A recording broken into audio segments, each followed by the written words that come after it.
5% வாக்கு வங்கி வச்சுக்கிட்டு சீமானையே முந்த முடியாம 4வது இடத்துல நிற்கக்கூடிய விஜய்க்கு 22% வாக்கு வங்கி வாங்கணும்னு சொல்லி பொய்யான பிம்பத்தை தினமலர் கட்டமைக்குது, வலதுசாரி ஊடகங்கள் கட்டமைக்குது, பாண்டே கட்டமைக்கிறார், பிஜேபியினுடைய ஊடகங்கள் கட்டமைக்குதுன்னா காரணம் என்ன?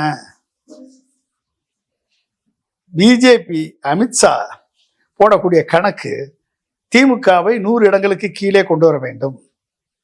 அதுல ஏடிஎம்கே 70 இடம் வாங்கினா நீங்க நம்புவீங்க, 68 இடம் ஏற்கனவே வாங்கியிருக்காங்க, 70 இடம் வாங்கினா நீங்க நம்புவீங்க. பிஜேபி என்டிஏ கூட்டணி எல்லாம் சேர்ந்து 30 இடம் வாங்கினாலும் நீங்க நம்புவீங்க. கேட்டா 70 + 30 100 ஆச்சா? விஜய் ஒரு 20 இடம் வாங்கினா நம்புவீங்க. 3 பேரும் சேர்ந்தா 120 என்டிஏ கூட்டணி ஆச்சு, அமைஞ்சிருமா? இதுதான் அமித்ஷாவுடைய கணக்கு. ஓகே, இதுதான் அமித்ஷாவுடைய கணக்கு. இதற்கு தான் வந்து விஜய தனியா நில்லு, காங்கிரஸ் முடிஞ்ச வரைக்கும் காங்கிரஸை இழுத்து சோழிய முடி, காங்கிரஸ் அதோட காலி பண்ணிரு, வெளியே வந்தாச்சுன்னா திரும்பி உள்ள போக முடியாது, அதோட காங்கிரஸ் காலி.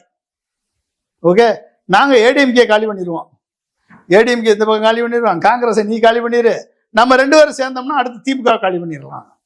இதுதான் அவங்களுடைய பிளான். புரிஞ்சுக்கிட்டீங்களா? இதைத்தான் எக்ஸிக்யூட் பண்றாங்க. இது மக்களுக்கு நல்லா தெரியும்.